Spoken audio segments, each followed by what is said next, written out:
voluntaryong sumuko, ang businessman na si Cedric Lee, sa National Bureau of Investigation o NBI, matapos mahatulang guilty, sa kasong isinampa ng aktor at TV host na si Vong Navarro.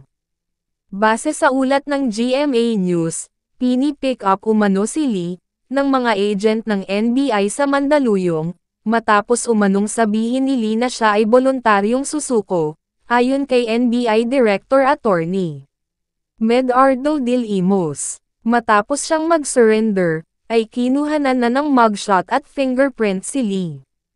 At ang kanyang warrant of arrest ay ibalik sa Taguig Regional Trial Court.